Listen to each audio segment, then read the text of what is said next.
Attention, ladies and gentlemen. We're now arriving in Detroit. Once again, this is Detroit Woodward Street Station. And thank you for riding Amtrak.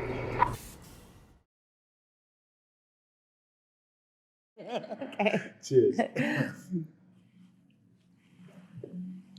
So welcome to the Watsondale Weekly Wrap-Up, where we talk about architecture, design, everything in between. And this week we are in Detroit, Metro Detroit area, with a gallery. Go ahead, you can introduce yourself. My name is Melannie Chard, and I am the owner of M Contemporary Art in Ferndale, Michigan. Nice. Well, thank you for having us this week. Thank you for coming. Tell us a little bit about what show you have going on right now. This exhibition is called the Teed 1 Residence Exhibition, and it is in memory of a friend of mine and a wonderful graffiti writer named Jordan Vaughn, who is also known as Teed 1. And he passed away tragically 3 years ago, and his mother, Jenny Vaughn, set up a foundation in his memory to help muralists and graffiti artists transition from murals to fine art. And the residence provides a studio space for 3 months and supplies, and the artists get to participate in an exhibition together in this gallery.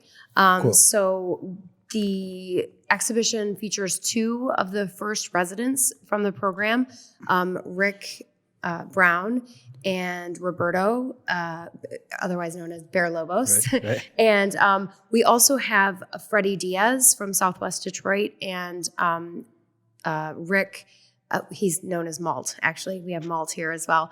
And those 2 were very, very good friends of Jordan's, and I represent both of them at the gallery. So we included their work to kind of round out the exhibition and introduce some new artists to a kind of broader collecting base that Freddie and Malt both already have. And also just to kind of do the whole thing in memory of Jordan. And it turned out really nicely. It was a great evening. Nice. Actually, yeah. Nice. Yeah. It was we were in attendance, and it was definitely, the vibe was very nice. So I'm glad it was a success. It felt friendly. Yeah.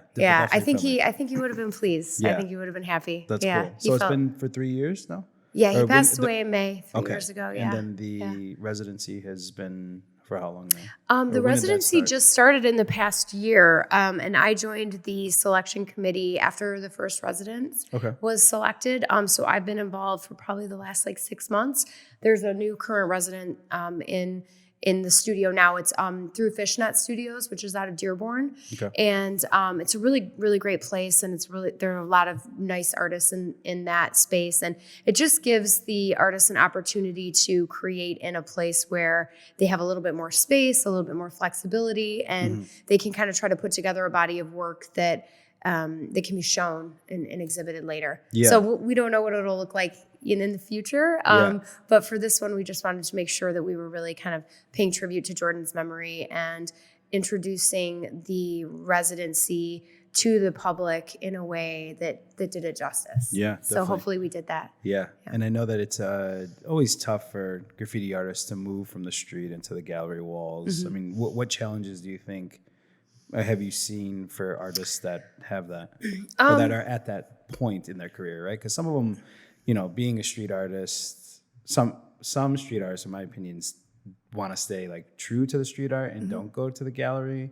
But at some point, obviously, they want to transition to the gallery. So, well, in a place like Michigan, it helps to be able to transition to the gallery because you've got your season, Right, so you start in the spring when the weather kind of breaks, and you can go into the fall. And luckily, both Rick and Freddie were really kind and helped and put new work in the show, even though when I called them, I was like, I know this is the busiest time for you, but would you be willing to do it? And they were like, oh my gosh, of course. So, but one of the things that I think I see with when muralists transition to kind of the fine art realm is adapting to scale can be hard for artists because you're used to working on a wall and taking your style and your kind of visual language and translating that onto a canvas can be difficult if it's not an 8-foot canvas, you know? So sometimes you see scale really playing a factor in that. And then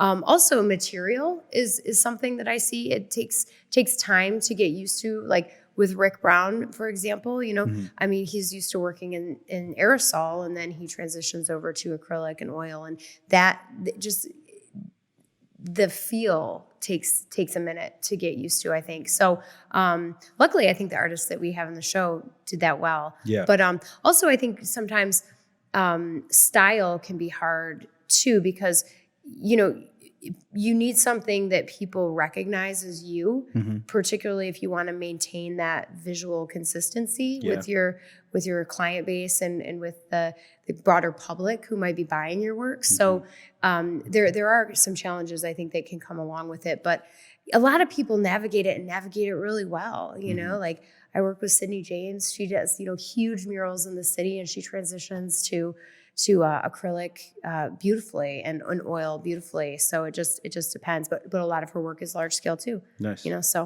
So you've had a lot of exposure to the artwork and art world. Can you tell us a little bit about that, like in your previous career? Yeah, in my past life. I worked at Sotheby's Auction House in New York, and I was the head of the valuations department there. I worked in a few different departments when I was starting. I started out like selling catalogs and greeting people and registering people to bid and bidding online and that kind of stuff. And Nice. Then I went to the proposals department, where I really got to look at people's collections overall and what people were selling things for and how they were placing work in various sales and doing it in a way that was conducive to the collection and conducive to the overall value of the work. So I did that for a few years. It was a lot of statistical analysis and that kind of stuff. And then moved over to the valuations department, where I was working directly with experts and directly with clients. And I was sort of a liaison between the two. And I'd work with fiduciaries and a lot of attorneys. It was a big part of my life, justifying the numbers and that sort of thing. So while I would work with the experts who would actually place the value on the work, my department was responsible for making sure that those numbers looked justified and that they were justified, and that you can be wrong about something, but if you're careful, then it's okay, because it's art, it's subjective. It's not markets shift really quickly, so it just depends. And how long were you out there for?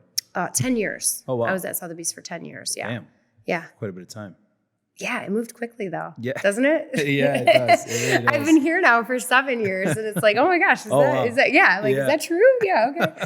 So, yeah. So what did you, how can you compare, the New York, I guess, city to Detroit, or since you've been here for 7 years now? Mm-hmm.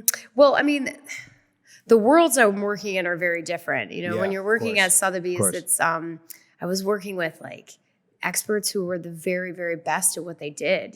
That was fascinating. Going into someone's home and, seeing what was on their walls. And it was like, oh, there's just a Picasso behind the TV, as you do, it was really enlightening for someone who didn't grow up that way. I'm from just outside Flint. I grew up like in the country in Linden. So that was a real eye-opening experience for me. But the thing with New York is that, the pace of everything is so quick and it's so rapid, and there was just so much of everything. And when I moved back to Michigan and really started looking at the Detroit market and where I saw kind of a niche for myself, I noticed that there were so many talented artists working. A lot of them didn't really know how to price their work. They didn't have sort of a conduit to the buyers. And there were a lot of potential buyers out there who just didn't know how to acquire the work and wanted to support local artists and wanted to be part of the artistic community here, but just didn't know how to do it. So I found myself sort of playing that liaison role again and advising both clients and artists and really trying to help them stabilize their price points and find collectors who, kind of fit their work and help them build collections that were primarily Detroit based, because that's what a lot of people I work with do. But I also advise people at auction and on different purchases from different artists and help build kind of collections that span various categories outside of Detroit work. Well, on the collection point, do you have like a few tips for anybody starting a collection? Well, I guess it If you depends wanna on where dive you are. into- Yeah, yeah. if you're starting a collection, I think. Because you can start at any age. I think that's what's. Oh, I that's mean, what a lot of my people- daughter has a collection. Yeah, Yeah, it's I mean, my son has a malt, Okay, there you and go. and he's got that tea belongs in his room actually. Nice. So I definitely have collect for my kids, and I think there's something about that too, because you're sort of building in a love of art, but also potentially generational wealth, right? Mm-hmm. You've got the opportunity to, like art in my house is like an heirloom. Like growing up, we didn't really have things that were super nice that were handed down, and maybe like grandma's earrings or something, but we didn't have, that sort of generational wealth within my family. And so, and not that we're so wealthy now, but the art, is really the thing that we take a lot of pride in, and it's an investment for us and an investment for our family. So I would say, always buy what you like. Yeah. And, think about, you can always start kind of small. You can buy a really nice painting for a few $100s. There are some in the show, you then as you do that, I think, don't try to fill your house all at once you've decorated it. I know people who do this too. And I mean, granted, there's something to be said for that and just like sitting back and it being done, and that's wonderful. Yeah. But if you're a new collector, I would really advise people to take the opportunity to learn about art and just learn about what they like, because what you like this year is not necessarily what you're going to gravitate to a year from now. People have very visceral reactions to the work, and it's either, color, or they just, something about it moves them, and, it could be material, it could be the artist. A lot of people identify with the story right away. And I think that as people progress within collecting and get a little bit more nuanced, they find that different things sort of touch them. And if you give yourself, if you fill up every wall in your house, then you might find something that you're like totally in love with, and then you don't buy it because you're like, I have nowhere to put it, which is such a first world problem, by the way. You can move things around. It's okay. I help people all the time with that. But I think that take your time and really like hit your key viewpoints, like the places in your house where you really feel like something is missing. Mm-hmm. And then once you get those, then you can kind of build around it and finding things that talk to each other but don't have to match. Like, That's your what I was art. gonna say. Like, do you think there needs to be a curation, sort of, maybe like I know people always try to go to colors, but then some people try to go to either whether they're oil or. No, I mean, personally, I don't. I mean, I have a really varied collection. I'm noticing right now it's going very figurative. I have a lot of people looking at me in my house at the moment. There you go. But it just tends to be what I gravitate toward. But I think that you don't have to say like, oh, I collect street art, that's what I collect. And if you want to collect street art, or if you want to collect women abstract painters, or if you want to have a collection that's focused primarily on Black artists, or, you could do, there's any number of things. I have a friend who has a beautiful little collection of women photographers, and that's where she focuses, and she buys the best piece she can afford at that time. And so she's got a great little Cindy Sherman. She's got, got some things that are really great. So I think if you take your time and develop your eye, then you can really start to learn what you love. And then, and then you can kind of call your collection as space and time and money and all those things allow. It's an adventure. And I think it's, it can be kind of like shopping, in a way, which is fun. But I think there's also the opportunity to learn about it, and you can learn about the culture or the artist or there are lots of different factors that go into any different, any work of art. And if there aren't, you might want to consider that too, think about what's important to you in terms of your collecting journey.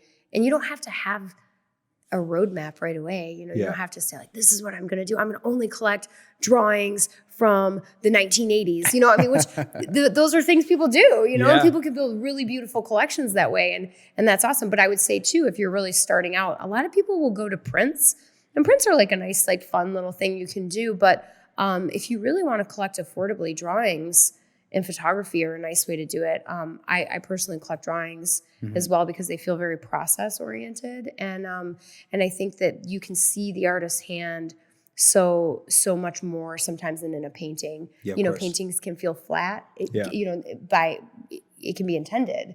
Sometimes people look at something and say like, oh my gosh, that looks just like is that a print or a painting? Because the surface is so perfect. And with a drawing, like if you mess up, it's gonna live in there. Yeah, you got to figure it out. Like woodblock prints are a really nice way for people to start collecting as well, because the artist carves the wood and then does a relief print. And so, if you're carving a 18 by 24 piece of wood, again, if you mess up, you got to work it out. And it's going to reflect in the print. And so it's all part of that process. And as someone who loves art, I really like that. Yeah. There's a few nuggets in there that I want to kind of just touch on. How often do you suggest to your clients to switch out artwork on their wall if they are living in every time they buy something? Well, every right? time. That's my favorite But time. if they have like a main piece, like how often would you? I don't know. I mean, just like give that one a rest for a little bit and put something else in a focal point. Well, do you have any suggestion on that? Most of the time when I'm cycling work in my own home, because I collect really avidly, because it's for me it's a show of support for my artists as well. A lot of times galleries will pick up things from the exhibitions. I think that I have a couple thof things coming. And a few things have entered the house lately that my husband and I were talking about. And luckily he does all my installations. So I have the benefit of having 2 beers and being like, what would be great is if we moved this over here and then moved everything else all around it, But a lot of times that's when I'll start moving things, is when something new enters. And it's like, okay, like, does this speak to this? Does this have a feel with this? I have a painting, really beautiful painting that I bought not that long ago, and it's an oil, and it's in front of a window, and so it gets a little glare on it. Nice. And I feel like it just doesn't shine the way I want it to. Like it's not as dramatic as I know the piece is. And so we were talking about moving that somewhere else where it wasn't getting as much light hitting it, and so it wasn't getting that reflection. Same thing with glass. I would say if you have like a photograph or a drawing in front of a window and you don't have like museum quality sort of anti-glare glass, then you might want to consider switching those things like every couple months, to be honest with you, just so that you're not fading your pictures. That's just a technical perspective, but I think you want to freshen it up like whenever you're ready, like sometimes I'll look at something in my house, and again, I'm fortunate enough to have a lot of artwork, but I'll look and I'll be like, I don't see that enough, I think I need to move this in this room where I'm sitting more often, and I'll do that for clients often. I'll go into their houses. I have a client who's been buying really regularly from the exhibitions, a great supporter of the artistic community here. And they had bought a couple things during COVID, and we hadn't they were kind of like, just hold on to it until it's time. This thing got framed, and we brought them all over, and we were like, let's take it down, like redo all of it. And so we did, and it was like, oh, she's like, I forgot how much I love that picture. Like I haven't even seen, we don't go up there all the time. So it was so nice to move it down and have it be in the living room where I can look at it. And that's always fun. It's like you can repaint your house without painting. Yeah, I always think it's interesting. Brian Connolly. I follow him on Instagram, and he every once in a while he'll go down into his like archive and he'll pull out like the where he rests his collection, and they're on just like. They're on like racks. Yeah, I follow them too. Exactly. Yeah. I thought to myself, how cool is that, right? Yeah. But I obviously in Chicago don't have the space for that, but just he pulls them out and just like lets them breathe for a little bit. Yep. And so because you have those pieces sometimes where you forget about them, right? And you forget like how much you really enjoyed them. So yeah, I had an experience when I was at Sotheby's where we were working on an estate, and we went down into the basement, and this client had racks, tons and tons of work. And I was with an expert, and it was like, oh, there's an Andrew Wyeth we just pulled out. And we were sitting in the kitchen like, oh my God, that's a Lucian Freud. Like, just like little things like sprinkled all over the place they were totally innocuous. You wouldn't even know that they were there, but you start digging and like, there it is, Gorgeous. It was cool. Yeah. Yeah. So I know COVID, but pre-COVID, I guess, can you talk a little bit about more shows you go to or fairs or anything that Contemporary is involved in? Yeah, so the gallery has been in existence for just over 3 years. It was 3 years in January. So yeah, three and a half now. And last year changed things for sure. But so we did our first fair last year. It was the Art on Paper Fair, which is one of my favorite fairs in New York. It happens the same time as the Armory Fair. And it's always a really nice price point. It's always a really nice vibe. It's done very well. I had a really great experience, even though it was March 8th through 11th, 2020. And you could kind of feel the anxiety starting to bubble. Oh, really? While we were there. Oh, yeah. Wow. Yeah. Because Wow. like there had just been a case in Yeah. New York. And so everyone was kind of like looking at all the cab drivers were talking about it and Lysoling when you left and all that sort of thing. So it was very odd. Having lived in New York for 10 years and like that was my experience. Like that was the last time I like literally ate in a restaurant where I felt comfortable. Yeah. Like I don't think I've been back and not on a patio since. Yeah. But we did do the Art on Paper Fair. This year I'm kind of just like waiting to see what happens. The great thing about actually doing that fair for us, while we did well and we sold work and we moved a lot of pictures, was that, we took back a little bit more than I thought we were going to. And I think that was just indication of where the markets were tanking when we were out there. You could see people who would normally sell out were, putting everything back in boxes. It was very, very weird. But Wow. So we took back stuff and more than you wanted to probably. Yeah. But And why did you choose that show specifically? the Art on Paper Fair? Yeah. Because it's my favorite one to go to. Gotcha. When I go, because I go to the fairs all the time. I go to Art Basel, I go to Chicago, I go to I go to the Armory Fair, and I just always like the feel of the Art on Paper Fair. And for me, it really fit with my price points. And I have a lot of artists that work on paper. And I had just done an exhibition with Rashawn Rucker, who I just closed a show with this past, it was in March actually. And he does drawings. And so he showed a couple drawings in that exhibition. And so that was really my big impetus to go to that show because I thought they would fare really well there. And but when I came back, I had like a bunch of work from 10 different artists, a lot of it framed, a lot of it unframed and in portfolios and things too. But when my clients started calling me during COVID, because they were sitting around looking at their walls being like, I could really use something here. Yeah. And I decided to redecorate. Like decorators are still working, So I had several clients contact me and I had a really nice amount of inventory of fresh new work that was framed. Yeah. And so I didn't have to like take it to the framer. I didn't have to, it was like literally like popping it up on their walls. So that ended up being a blessing in disguise. Yeah, nice. Because when I was driving back, I was a little like, man, okay, Yeah. I mean, breaking even's all right, but it's better when you make money, Of so course.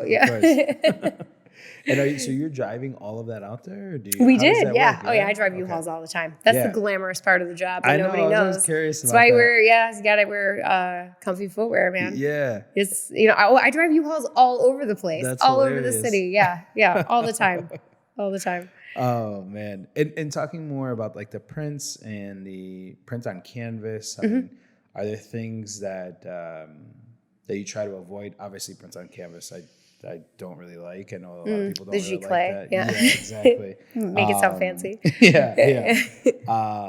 I mean, can you just give a little insight on like the difference between that and maybe some of the wood carvings that you're saying, just the processes that are out there now? Yeah. So there are different like a lot of prints that you see right now are digital, and there's a real shift, obviously. Like look at NFTs, right? Yeah. Which I want to get your insight on that too. Okay. If I must. Yes. No, so there's a real shift towards digital art. You even see, Sotheby's auctioning digital pieces. So I think that I kind of equate it to photography. Like when photography first started gaining momentum as a really viable art form, and a lot of people kept being like, well, is it really though? You Right, know, like there right, was all right. this question around photography. So I think that if someone works within digital art and they print it digitally, it's just a different kind of set of criteria that you need to examine, like the intent and, it still came out of someone's brain, it still was someone's work and thought and effort. And just because it wasn't a hand on a canvas doesn't necessarily mean that it's not relevant. So, collecting digital prints is certainly a way to do it. I think it just depends on, do you want really pretty things on your wall? Yeah. Or do you want something that will maybe hold and, even acquire more value later? Because a lot of times people will do prints of existing pictures, which is a absolutely valid way of doing it. Like we have artists who do that here too. And it's a really great way to support an artist because, if you can't afford a $3,000 painting, you can afford a $100 print perhaps. Right. And then it provides an accessibility point for clients. And maybe then one day, if you can afford a painting, you buy a painting. And so I think that there's something to be said for having that as an option. And I know lots of artists that that's their bread and butter. Really? It takes a minute sometimes to sell several $1,000 paintings, but you could sell 100 prints out. You could sell 100 prints out in an hour and people do it, and at $100 a piece. That's that helps. That's money. That finances your studio. So, I mean, it's a hustle, right? I mean, there's different ways to make money and all of them are valid, and you just got to be thoughtful about your market, and how you want to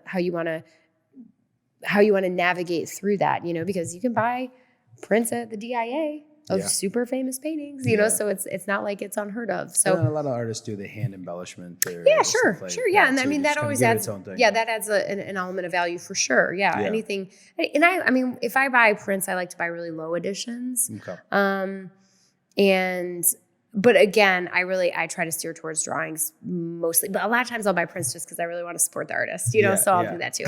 But with a woodblock prints are really considered unique, even if they're an edition. So, and it's because every one is, it's either pulled on a press or it's hand pulled by the artist. And by hand pulled, the artist is putting the ink on the block and then kind of tapping it to secure the ink onto the paper and then pulling it off. And they all have really cool different processes for doing it. Like Rashawn Rucker, will use this little doorknob and knock on it all the way across these little prints. And then, so everyone has a different, everyone looks different. Everyone will have a different level of saturation. Everyone will have, spots in different places. And that's just part of the thing. It's like a quilt, you might have a stitch that's a little bit off or a little, that's just slow art. So, and then a lot of times what happens when artists finish a run, if they say, okay, I'm going to do a run of 10 off this block, they do something called strike the block, and they'll make a mark on the block so that they know that if anything came after that last piece, then it was not authorized by them. So, interesting. That's sneaky. I learned that from Don Kilpatrick. Yeah. There you go. Little tip for all you woodblock artists. Millions of fans out Don there. Kilpatrick's a great artist to follow online if you don't. He's the head of illustration at CCS, where I actually teach a class on the business of art. But he does all these really amazing videos that are process oriented, where he's essentially teaching on this Instagram live video, and he's always doing cool stuff. He's a good one to follow. Yeah, Don Kilpatrick. Interesting. And so, are you teaching now? I start again in the fall. Okay. Yeah. Nice. How has that been going? Well, I submitted my syllabus today. It was only a couple days late, so I'm doing okay.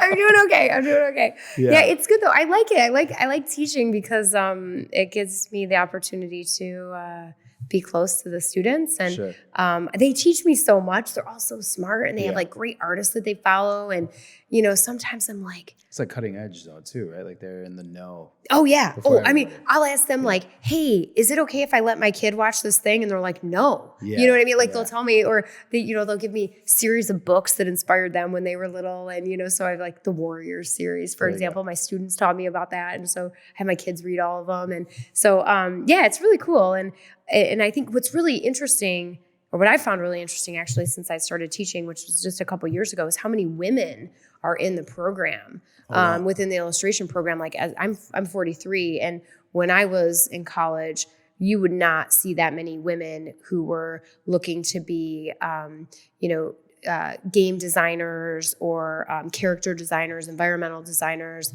that kind of stuff. And I found it really cool. And that's great. like, I mean, there'd be like 3 boys or 3 men in class, and like 8 women. And I was like, wow, okay, this is not the ratio I expected, which is kind of amazing, so that was cool. So the business of art? Well, it's actually, my class is called Beyond the Portfolio. Oh, okay. And so I just help artists kind of navigate, we get like the website and get an Instagram account that's not, like you drinking with your friends, and, get your LinkedIn profile, your artist statement. And I also just help kind of guide them to help them find and define their voice a little bit. A lot of students, I think, particularly when they're starting my class, which is like they're juniors. I think they changed it to seniors this year, but they were doing a lot of work that was related to coursework. And so one of the biggest things I hear is like, oh, I don't have a style. I don't know what my style is. I don't know what my style is. And it's like, well, are you drawing every day? Yeah. If you're not drawing every day, you're not going to find it. Right. The best artists draw every day. They do it every day. And if you're not doing it every day, the person who's doing it every day is going to be better than you. Mm-hmm. That's just what it is, So, I'm not trying to be mean. I'm not trying to, but if you're a musician that doesn't play every day, then the person who does is going to be better than you. It's it's at this point, it's just practice, So, I think that the more time you put into something, the more you get out of it. So even if it's bad, I mean, like I've seen more bad Picassos than I care to remember, honestly, but you see good ones because you work so hard, that the good came out of it, and there are lots of artists that struggle or have series or points in their, their evolution where things are tenuous and it's like doesn't quite feel right, and it feels unbalanced or like not quite there, and that's normal, I think. And if you're not hitting that point, then you might just be relaxing. Yeah. And are you really evolving, and are you really growing, and are you just going to be selling the same paintings in 10 years that you're selling now? Yeah. And if the answer is yes, then that's okay. I mean, there's nothing, you can be that artist. Sure. It just depends on what kind of, what you want to do. And the style will change too, right? And it's like fashion, man. Yeah, it's like fashion. You tell them that, or at least when I talk to like interns or things like that, I tell them like, your design taste will change it'll evolve, not really change. I mean, it'll change, but it evolves as a designer. So that's great. You have a lot of things going on. Definitely work every day. I mean, it's the same thing with having your own business, right? Like you have to work on that. I work every day. Today was my day off, and here I am. There you are, working. But it's okay. It's okay. I don't mind, because I love what I do. Yeah. I mean, if you love what you do, you're, it's like you're on vacation all the time. And you touched on the DIA. Can you talk about more of the institutional work that's going on in Detroit? Anything interesting, or I don't know if there's much going on between. Well, I mean, a lot of things are going on. I suppose. I mean, there's always, institutions are always, kind of in this point of acquisition. The DIA has recently been acquiring more work by local artists. In particular, they've been looking at acquiring local Black artists, which is wonderful, so that the collection is more representative of the community that lives here. And that's interesting. I mean, there are always great museum shows, like Mario Moore, who's from Detroit. He has an exhibition at the Charles Wright Museum, which is like beautiful. Nice. Yeah, I think that, institutionally. Oh, and there have been big changes. Yeah, in a lot of the museums. Yeah. I mean, that's kind of like across the board in lots of places. And she means like head changes. What's that? You mean like head changes, personnel changes, and board changes, and like all kinds of things. Yeah. Like, it's just. I think it shows. And how long does that take to flush out? Would you say? How long would you estimate, like, to have the board changes really influence what happens at the institution? We'll see. Because I don't know. I don't know tough, the answer. Right? I feel like a long time. I don't know. But it's like anything, any kind of corporate environment, any sort of, I mean, that was one of the reasons that I started my own business, was because, working in a corporate environment, like I have to say I had a ton of autonomy in my job when I was working in auction, and I was able to take on things, and I was really given a lot of leadership opportunity, and it was wonderful. It was kind of like you were like a mini entrepreneur, like within the business, because it was rapidly changing with the evolution of just even like the internet and Instagram and all these different things were kind of happening while I was there, and the market had collapsed in 2008, and then it was kind of on, and everyone was like, wait. Art didn't collapse? Like, what? Is this a real thing? So that was interesting. But I think that, being in a place where you are responsible for things, but you don't necessarily have control over them can be a little bit hard. And so when I finally started my own business, I was like, oh my gosh, I don't have a boss. I mean, I have clients. Sure. I have clients, so that's different. That's different. Different kind of bosses, I mean, you can fire your clients easier, depending how bad you need the money. But I think that it's been really, it's interesting because like I could change everything tomorrow. I could change my name. I could change my logo. I could change my website. Like all of it could start over if I wanted. I could change my whole program. Yeah. And I'm the only person that I have to answer to, really. So there's less flexibility in institutions, particularly in large scale institutions. Yeah. So I think it'll take a minute, but I feel like it's moving in the right direction. Yeah, it'll be interesting to see. Yeah, particularly with curators and stuff. Yeah. Do you think they'll ever dive into the NFT market over there in institutions? Well, I think Sotheby's obviously has. Oh yeah, yeah. Gosh, I wish I could hear those conversations. Be in that room, be so interesting. But I think that there's I don't think that the technology surrounding NFTs is fully up to the value that NFTs are getting. I don't know that the technology supports the value at this point, particularly when you're looking at things in the millions of dollar range and people are hacking them. Yeah. I mean, let's just say that. Yeah. But I think that real art will never, and when I say real, like traditional, right, in terms of like something you can put on your wall, I think that that's always going to be important, and that's always going to have a place because it's really, fine art is for personal and personal satisfaction. You buy something because you want to enjoy it. It's like, I mean, it's a luxury. It's not, many people think it's a necessity. Like in my world, it's kind of a necessity because after living the way I do, like having nothing on my walls would be like, oh my God, I think it would really impact me physically and mentally, honestly. But I think that you'll never really get away from people who are preserving work, collecting work, supporting artists who are making the work. I think that whole infrastructure is really strong and probably will continue to be. I think that what in the short term where I see NFTs is maybe just like we were talking about prints being another way to support an artist that's affordable potentially, and that you can get something that you still find value in. I know there are lots of other ways that people are doing it and collecting it, particularly within like images and sports and all that kind of stuff, but specifically within the fine art range and realm. I don't know. I think it'll be cool to see where it goes because it's obviously going to go somewhere. It's not going to disappear, right? True. Yeah, it's here. Welcome to the party, Yeah, exactly. So we'll see. Yeah. So tell us a little bit more about the future. Like, what do you see? Obviously, the gallery or some things. If we catch up next year in 2022, what hopefully has happened by then? Well, hopefully I'm back to fairs because those are really fun. I like that. Fun. But I think that people have seen how they can transact without being in physical spaces. I saw a lot of work online. Everybody kind of does. It doesn't really replace seeing something firsthand, but I think that for my gallery, hopefully I'll continue to broaden my collector base and continue to take Detroit work and Detroit artists and get them into bigger and bigger markets because I think the caliber of the work deserves it.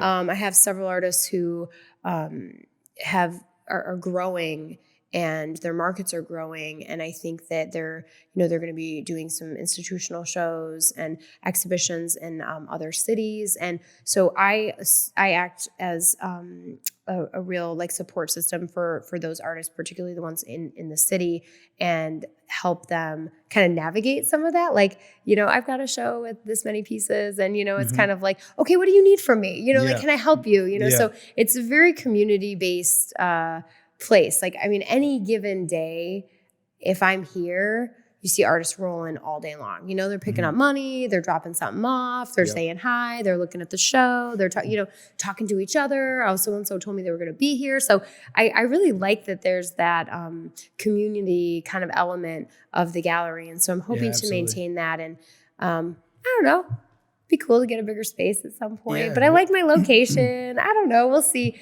There's a lot of changes, though, just in the world. So I think that the fact that we're still here and we're very consistent, and we had a really great year. I mean, the art market didn't tank with everything else. I think if anything, it helped people realize what was important and think about how they can kind of contribute to their community. And if you're not a cultural producer, then you're probably a consumer. And how are you going to do that? How are you going to consume that artwork? Are you going to buy it at Home Goods? Yeah.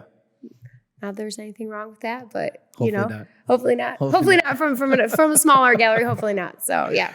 Well, can you tell us a little bit about the artwork that we see in the frame here for those of you who are watching us via YouTube? We will just probably run some B-roll over that too. Yeah, cool. So these pieces are by Rick Brown. These are oil on canvas. And Rick was the first resident in the TEED 1 artist residency program, but he was also a very, very good friend of Jordan. And they painted together quite a bit. And these pictures all depict Jordan, actually, and they were done from photographs that Rick had.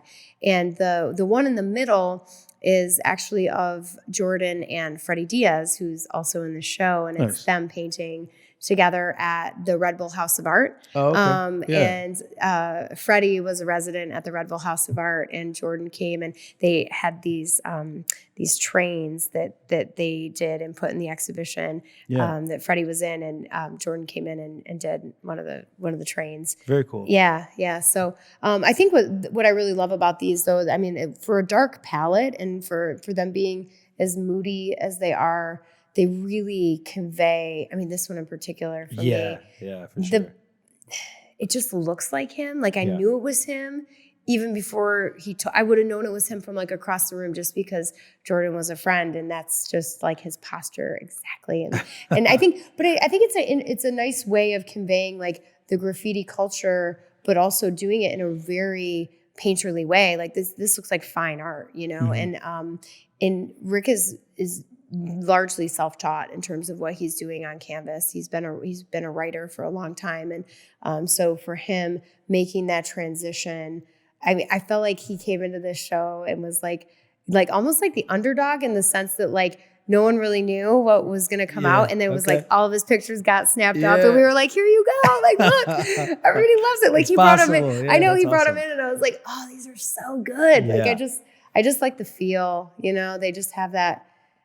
They've got a mood to them, and this one I think it's like it takes you all the way back into the end of the space. Yeah, you're just like diving into that painting. That's great. And they feel really familiar to me, which I like. Awesome. Yeah. Well, thank you for the hospitality. Where can people follow you and contact you and reach the gallery? So Instagram or M Contemporary Art. My website is mcontemporaryart.com. We're always posting stuff about studio visits, and I'm out and about. Like I integrate within the Detroit art world a lot. Like I go to shows, I see different artists, and even artists that I don't represent or whatever, I still know them, know their work, know what they're doing. And it's a very friendly town. And that's, back to your question before about the difference between New York and Detroit, like it's friendly here, you know, like everybody goes to everybody's shows, like you see people and everyone wants to know what people are doing, but it doesn't have that same level of competition, like, or that feel, I mean, everyone's competitive, like they're, everyone's doing what they do. This is their job, but it's very supportive. Yeah. You know, That's good to everyone's know. just, if I hear that a show sells really well at another gallery, I'm like, means the market's doing good. You know what I mean? Means there's buyers. That's excellent. You know, so that's it's awesome. it's good for those people. You know, it's good for the artists. So yeah. Well, cool. Yeah. And thank you again just for the hospitality, and we'll be talking soon. So. Thanks for the time. I appreciate it.